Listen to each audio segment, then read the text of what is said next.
Hello and welcome. My name is Gustavo Tolosa, and I am a webinar producer and host. And you may have seen me doing webinars with a lot of plant-based doctors and chefs. And one of my favorite people to interview and chat with, of course, is Dr. Lisle. We all love him and really respect him. So today we're going to talk a little bit about what we're all going through, which is this anxiety and stress of the coronavirus. Just in case that some of you are new here, I would like to say a few words about Dr. Lisle. Dr. Lisle received his undergraduate education from the University of California, San Diego.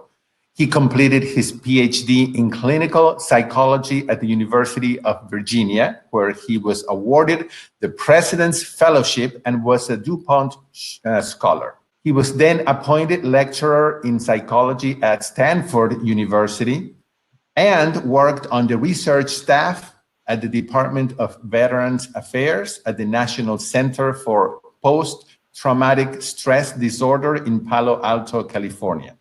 His research and clinical interests have broadened to include health and wellness, self-esteem, relationship satisfaction, the treatment of anxiety disorders and depression, and optimizing achievement motivation. In addition to his work with STEAM Dynamics, he is currently the staff psychology at both the True North Health Center and the McDougall Wellness Program, both located in Santa Rosa, California. And of course, he co-wrote a book that we have all read. The book is called The Pleasure Trap, and I hope that you will get a copy of it and start reading it. So without further ado, I would like to introduce Dr. Lisle, and thank you so much for making the time. I know you're very busy to be with us today. So how are you doing? Just great, Gustavo. Great to see you. Same here. So, Dr. Lisle, let's talk a little bit about this, and then we have some questions about the stress, the mental stress that a lot of people are feeling, and anxiety. I can't say that I'm not feeling it, because I also I have this list running through my mind all the time. Did you wash your hands? Did you put your gloves? Are you wearing your mask? Did you put your shoes outside? Oh, don't come in with the shoes in the house, etc. And I just would like for you to say a few words, and then we can chat and have some questions. Is that okay with you? Sure, absolutely. I think that, yeah, this has been an unusual time. I think that the greatest generator of anxiety is uncertainty. Uncertainty and fear about the downside risks. So this is not dissimilar to if you're walking in the woods in the early evening and you hear a twig snap, your first reaction is predator. So you're designed by nature to have your mind reach for the very worst case scenario and to have an emotional response on that inference that this could be terrible, and therefore we have to be instantaneously ready. So this is essentially what happened to an entire world with respect to this, is that this is a big twig snapping in the woods, and the overwhelming likelihood is that it's a squirrel. However, there was a possibility that it was an African lion. Okay, so this is the worst case scenario inference. Now, this is now March 21st, I think, first day of spring. And I think that by this time, the evidence is starting to come in that this is not nearly as bad, and this isn't going to be nearly as bad as that we feared. But that's reasonable. So right now what you have is the appropriate reaction, which is, in retrospect, will turn out to be a massive overreaction as governments around the world race to try to make sure that we don't give up essentially a one-time opportunity to impact the development or essentially the spread of an epidemic. And so they didn't have a choice as far as I was concerned. So all of these sort of draconian measures that we're seeing around the world, including in the United States, like right now I sit in California that is sort of locked down or whatever they call it. In other words, you're supposed to be at home, not out in the world doing anything unless you have to. And that's not unreasonable given what we knew, or essentially what we didn't know, but we suspected could be possible a week or two ago. So it takes time for the information to flow through the world's databases and get communicated. Now, as of today, I'm not nearly as concerned as I was a week ago. A week ago, it looked like we had, for example, percentages of death from infection in China looking like 4 or 5%. We had the same kind of thing happening in Italy, also looking like 5% or more. It turns out that these are vast overestimates as a result of essentially that the people that were being tested are not a representative sample of the world that gets in contact with this virus.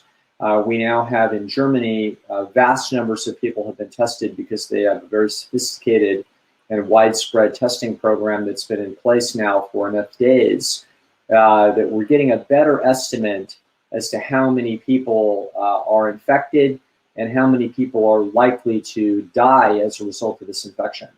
It's looking, the World Health Organization currently has this estimate posted online as between 2 and 3%. This would be terrifying if this were true. And of course, myself and every other reasonable person in the world looking at that realize that this could be a tidal wave of carnage of essentially unprecedented proportions in the modern times. It's not the bubonic plague that wiped out half of Europe, but if it took 2 or 3% of our citizenry in the world, that would be an unbelievable number. However, quickly the numbers look different. So pretty soon we had a cruise ship or two that were infected. We were able to follow those infections and then observe 700 infected people, I think, on the Diamond Princess. I think I'm remembering this correctly. And it turns out 1% of the people became infected, or 1% of people died. No, 700 people were infected out of 2,500 people. So a pretty good sample with 1%. South Korea also showing about 1% fatality. So this is also was looking ominous. So this was about the best or most trusted data as of maybe a week ago. So this led to a great deal of action on the parts of governments saying we have to stomp now and hard, we don't have any choice. And so they did. And I'm essentially proud of the world that human beings talked to each other, communicated, politicians put partisan issues aside as fast as they could, and we have acted with extraordinary cooperation and speed on this sort of once-in-a-lifetime threat. Remarkable. However, it now appears through more extensive testing in Germany and better data analysis that the threat looks more like 0.3% than it looks like 1%. This is huge. So this is the break that every epidemiologist in the world and every learned person that has been staring at this problem was hoping for. We were hoping that this would actually be essentially the equivalent of very, very bad flu. And that's what it looks like. So you're seeing that the people that are, for whom this is fatal, are overwhelmingly elderly people, really quite old. So in the 80s is where the vast concentration of this is, and in the 70s. And of those people that contract the virus in their 70s, for example, the vast majority of people will survive. Only maybe a couple percent will die, 2 or 3%. And those individuals that die, a large percentage of those will be smokers, and they will be people otherwise who are quite unhealthy. So in Italy, I believe that 99% of the people that died so far in Italy all had very serious other underlying conditions. So what we're seeing is exactly what we see in the flu every year in the United States. We see the flu visit, and we see many millions of cases of the flu, maybe 40 or 50 million cases. We see 40 or 50,000 people a year die every year. The people that die every year of the flu are almost exclusively, although not exclusively, but they're almost exclusively people that have that are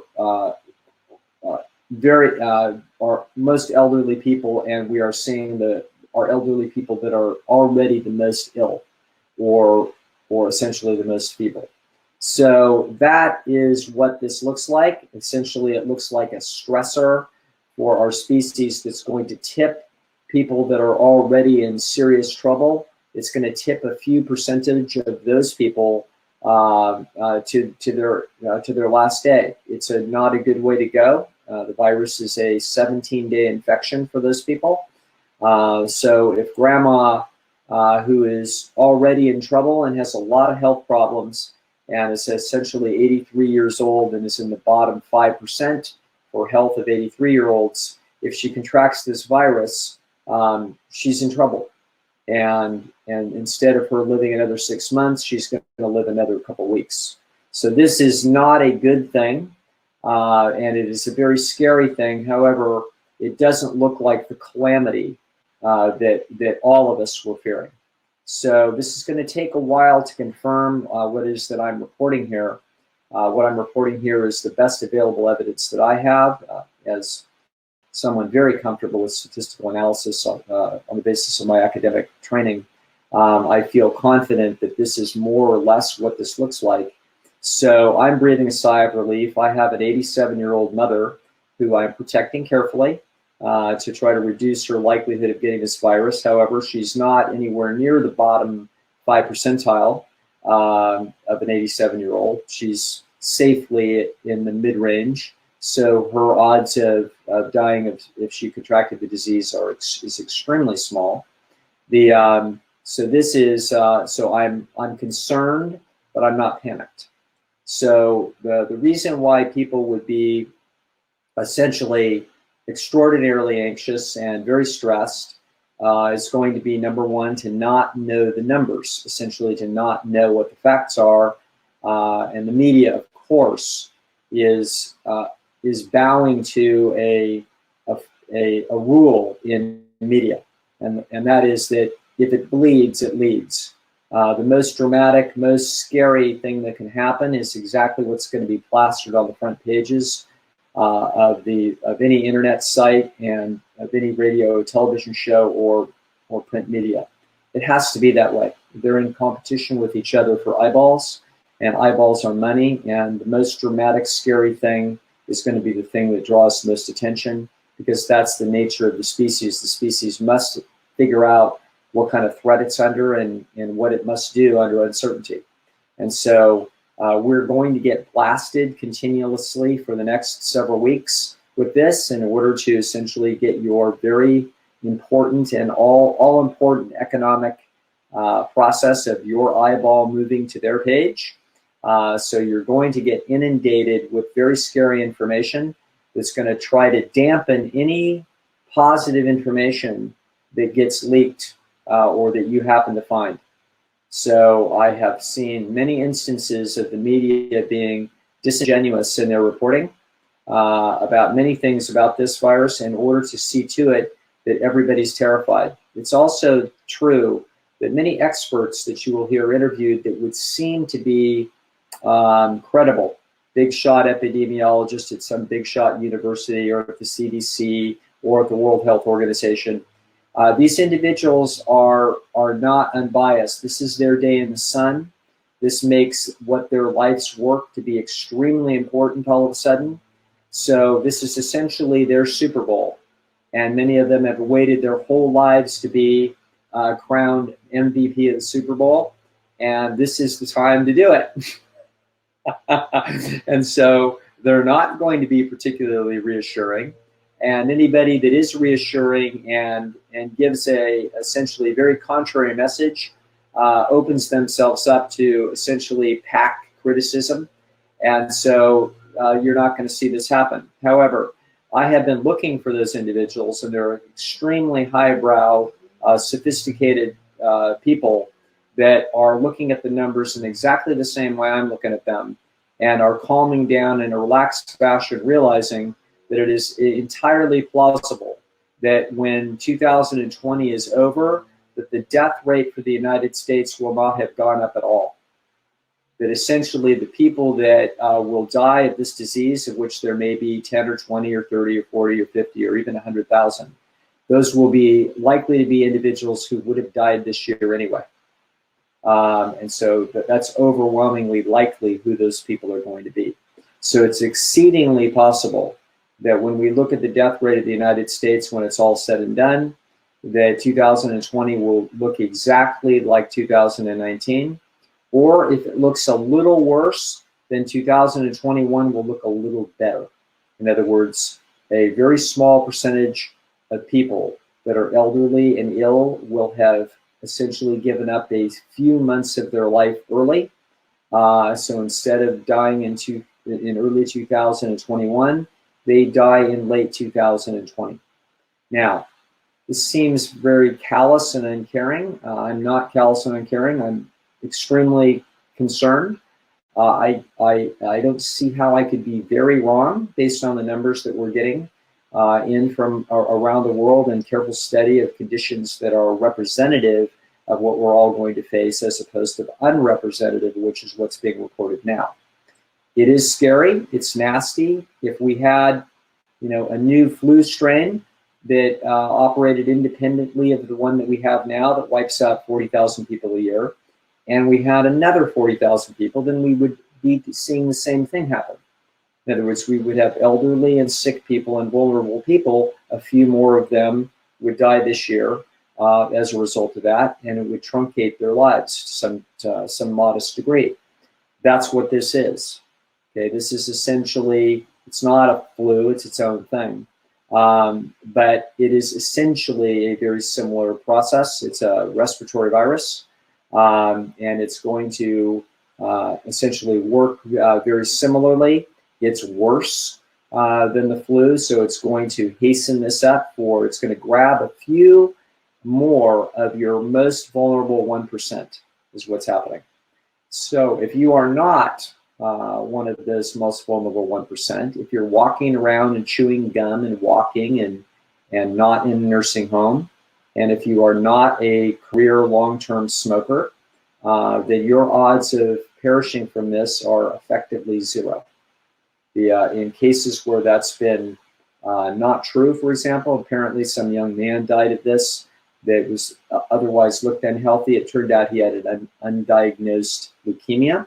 So this sort of thing is going to be found. That there's going to be people that are younger that seemingly don't have a vulnerability that will lose their lives to this, and they may have lost considerably more life as a result of this tragedy visiting.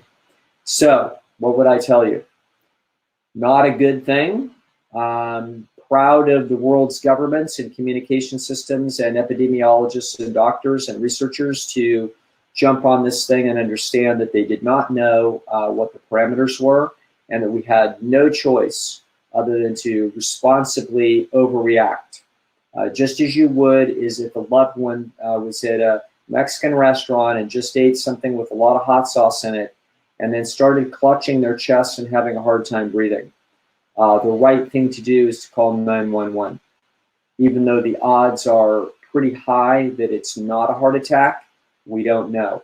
So in grave danger, always overreact, okay? Don't sit on 911 and not call. If your grandmother just took a spill and she's in the middle of the floor and she looks like she's in trouble, don't wait around for 3 minutes to find out. Get on the phone immediately. That's what the world has now done with this virus, which is exactly what they should have done. Do we have a revisiting of the bubonic plague? Are millions going to die as a result of this? Is this going to be an unspeakable tragedy? No, it's not. It's going to turn out that this is a rough wave of trouble that's going to visit our most vulnerable and people that don't have a lot of bandwidth left in their lives, and it's going to push them early, okay? That's not good. And that's a sad thing, and it's worth trying to do what we can to mitigate that. But it is not what it is that we most feared. We feared that this could have been something that could take out anybody, and that it could, in fact, visit several million Americans. If it had been a 3%, like they were fearing, or a 2 to 3, which is now being reported by the World Health Organization, these are very misleading numbers based on what we now know. That would mean 9 or 10 million Americans, which would be worse than any world war we ever faced. Okay? That's not what this is. This is essentially a nasty, nasty flu. If we keep that in mind, wash your hands, be prudent, but otherwise get ready to resume normal life, because as this data becomes clearer and more evident to the powers that be over the next couple of weeks, which in the next 2 weeks it will become exceedingly evident as more and more data comes in from around the world from better and better sources. We'll find out that it's not 1%, that it's 0.3 or so, maybe 0.4, maybe 0.2, but it's down in those ranges. The normal annual flu is 0.1. So this means that as this evidence comes in, the panic among the learned that understand is going to subside considerably. The politicians will now then know that they don't have to do this. It's not required. It's not a responsibility requirement to go through the draconian measures that we are now. And as this finally starts to become evident, we're gonna have a return to normalcy.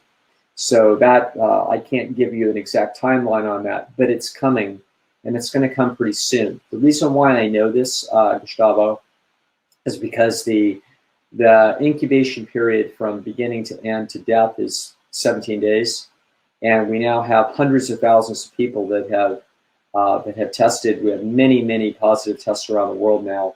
Now we're going to be able to see in the next 17 days a tremendous amount of people that are now well documented, and we're going to observe what the real base rates are for this process, and we're going to find out that they're not anywhere near the worst case scenario.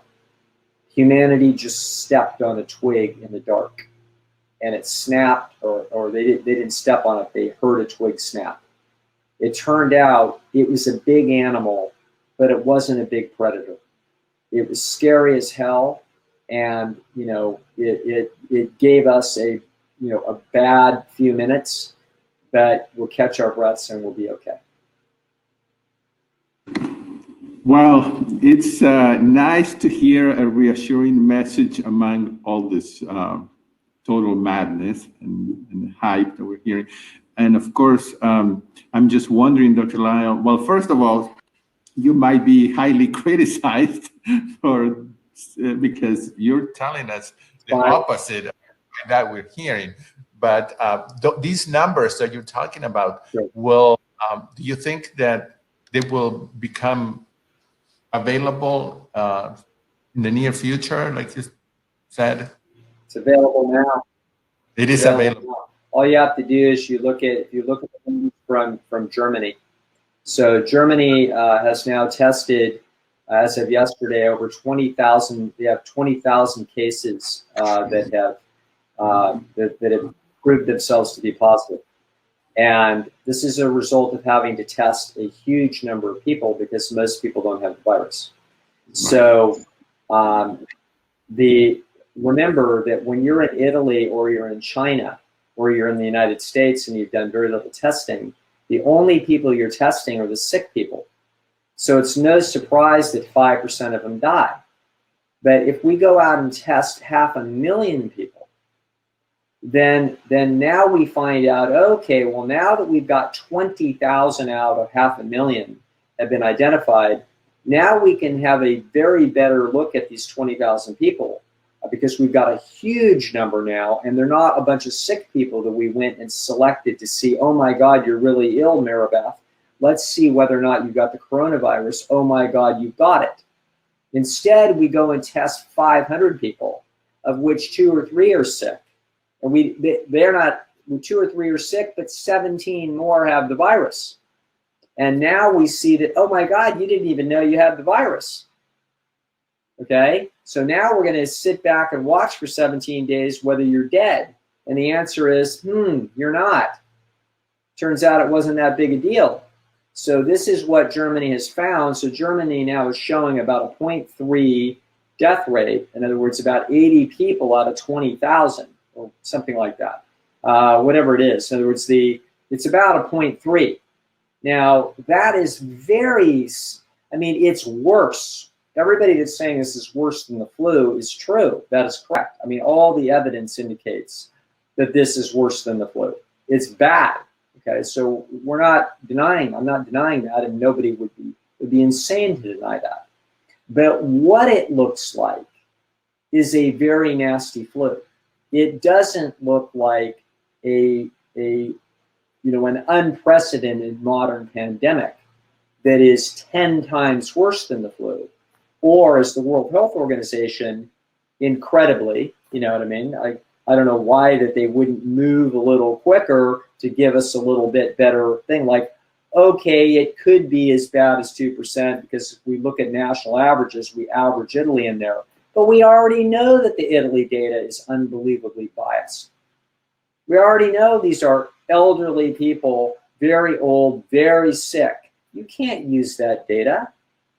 That's like going into a cancer ward in the United States and saying, well, how many people are going to die this year, and then watching and then publishing that data. Well, gee, where I was, 42% of the people died. It's like, that's not representative of the United States. And so this is basic statistics, which is that you have to collect representative samples in order to generalize the results. Now, fairly and reasonably, that we didn't have representative samples 2 weeks ago.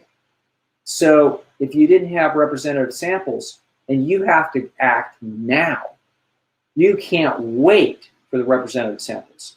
This is so the world did exactly the right thing, which is to push the panic button when it looks like you could be in serious trouble and you only have one chance to push it.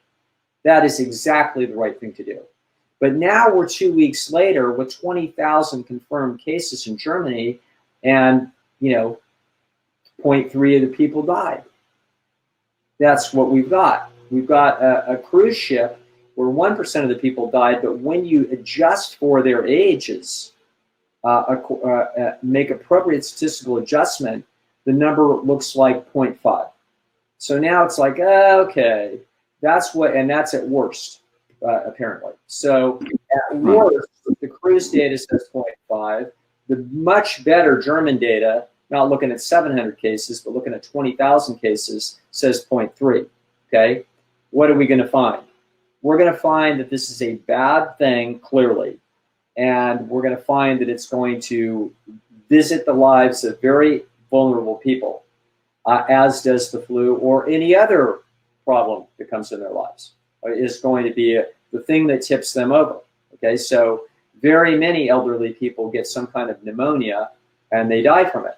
They can get a cold and die from it. So this thing is going to push a lot of people. It's going to be the straw that breaks the camel's back for many vulnerable people. However, it is not going to visit the normal population in a way that's going to be catastrophic at all. And so that is the truth. As best that I can tell it, and I wouldn't be saying it if I wasn't staring at the numbers. And I've got a calculator on my desk and I've got a brain, and I can see what the truth is. Yes, and you have a lot of experience in statistics, which is helpful. Yeah, yes, yeah. Most of us don't, and so it looks very scary. Where are these numbers available? Like, are they available to regular people? Yeah. If people watching this go online, if you look up Germany coronavirus, and you will see the data. And so if you read about it, you'll see that the Germans have by far the most sophisticated, widespread testing program. South Korea is being lauded for theirs, but it's behind the Germans. And so, leave it to the Germans to be methodical. Yes, so we should be concerned, like you said, but not panicked, because right. there is a right tone. Be concerned, be prudent, particularly if you have elderly people. yes. But the notion that we should all feel a tremendous responsibility to not be passing this virus around because it would create waves of disaster is mistaken. Okay, Right. so it's fine that we did what we did, flattening the curve, et cetera, reducing the spread. This is all legitimate, but I'm not seeing, given the lethality of this, I'm not seeing a catastrophic health crisis at all. I'm just seeing a scared species looking at trouble and overreacting as they should. And certain places are going to find out that if they didn't flatten the curve and they don't have adequate facilities, their doctors are going to face some difficult triage choices, like in Italy. So there's going to be, that's not good. The United States is massively better prepared. Germany is well prepared. There's other countries that aren't as well prepared, but I don't see a big, it isn't that I need to be egocentric about this. I mean, there's going to be, I should care in principle about people in Italy as much as I do with people in the United States, and in principle I do. But the people that are personally closest to me are in the United States, and so I know that me and myself and my own are well protected by a healthcare system who's going to be up to this task if it turns out that I need it. One thing that I wanted to get your opinion on is the damage of the financial part, Yes. Economy, because it is crazy at restaurants and many businesses that are basically going to have to close the doors forever. Yes. Yeah, I think that's why there's going to be a lot of pressure in the next couple of weeks. As you remember, you've got a couple of 100,000 people tested in South Korea and a couple of 100,000 more people tested in Germany that we're watching. And so in Germany now, with 20,000 infections as of today, you're in the next 17 days, we're going to get an extremely good number about what the real death rate is, and it won't be disputable. Okay, so right now it's like, well, if Italy's at 5%, Germany's at 0.3%, boy, who are we going to believe? Well, I think I know who to believe. And so, but that's going to be unequivocal within 2 weeks. So in 2 weeks, once the parameters of this are better known, and I should say, I want to have a wild card in this discussion that I can't speak definitively. All I can tell you is what the evidence is screaming to me. So I expect to be greatly reassured in the next 10 days as we now watch a significant percentage of those 20,000 cases age their way into this problem. Okay, those 20,000 people are not in trouble. They have 2 critical cases out of 20,000 right now. Okay, so this is telling you what it looks like as of today. So I think that we're going to find that in the next couple of weeks, we're going to see that these numbers are going to coalesce around something, probably considerably below 0.5, which is massively less than everybody's fearing. And as a result, it's going to be clear that, and it's also going to get very clear about who it is that's dying. Okay, so once we see that, it's now going to be more of an issue of, hey, we have to be careful in and around older, vulnerable people to shield them from infection, but that doesn't mean the rest of us can't go out and dance. Okay, that's a whole different issue. And so other things have been parameters that have been greatly feared is that people could be carrying the virus and spreading it without being symptomatic. I believe that is theoretically always the case, for example, with colds, flu, anything else under the sun. But I think that we also know that in the vast majority of these kinds of diseases, that although that's true, that is not the vast majority of the transmission. So as a result, as we get a handle on that in the next couple of weeks, we're going to find out that it's not that important that we be sequestered and 6 feet away from everybody and everything else. What's important is if you're sick or you're feeling a little bit ill, don't go visit your grandmother in a nursing home. Okay? which was always a smart move, but now is going to be particularly emphasized. So I think that the world is going to essentially get their hands around these parameters. I think there's going to be a great deal of superstition and fear that will last for months. But I think the powers that be and the real brains will know what the truth is quite definitively within 14 days. And I think you're going to start to see a relaxation that's going to be a responsible process to have to walk back our panic. And when that happens, I think these businesses are going to survive mostly okay. And I think things are going to spring back and things are going to be looking very normal relatively soon. If life doesn't look normal by the middle of June, I'll be pretty surprised. So I think that's what's up, Gustavo. Okay. So I mean, we could speculate that it's going to be a few weeks, but not 18 months. Not going to be a few months. I don't think it's going to be a few months. I think the evidence should be too clear to essentially everybody within 30 days that bad, nasty thing, but not the tiger we thought it was. Right. And that's what I think. And I think that everything will have to start normalizing after that. And I think by the 4th of July, I think things are going to be looking pretty good. There'll be many sad stories. You know, there'll be an identifiable cause of a lot of people's death that will be new, and that will be, you know, there's going to be a lot of mourning for a lot of people lost, but it's not going to be what we are fearing. Yes. Yeah. Well, thank you, Dr. Lisle. You're still doing online sessions, are you? From your website, people can schedule that if they wish. Absolutely, and I have a new colleague, Dr. Jen Hawk, that I hope you can introduce your people to, who's just terrific. So if you want a little nicer version, if you want to, I can't imagine any more nicer than you. Get a little effeminate touch, and also we have we have some new materials we're going to be putting up on our website at Esteem Dynamics that people might find interesting. So anyway, things are going good. Things are moving forward, Gustavo. Well, we will put it here on the screen. The website is Esteem Dynamics. Is it .org or .com? Okay, Yes. so esteemdynamics.com. We'll put it here on the screen. And thank you one more time for giving us these precious minutes here and reassuring us that this is not the end of the world. Right. Very good.